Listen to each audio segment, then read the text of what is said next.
Saya Michael dulu tipu dah dulu saya handal you.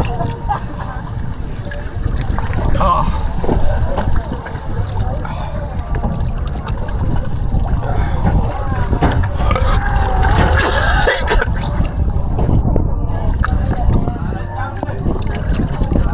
go.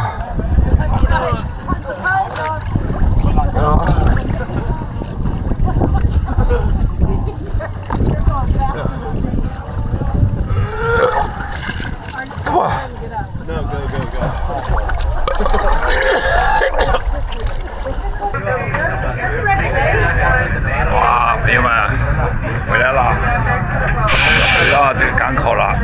刚才到最后我上来的时候啊，有一点晕了，然后我最后是吐了，但是呢，整个过程还是非常的这个 exciting， 我觉得整体来讲还是不错的，非常好的体验。我的这个相机好像这个电池也快没了，但是这一次真的是非常有意思的这样一个经历吧。对，哇，真的非常好。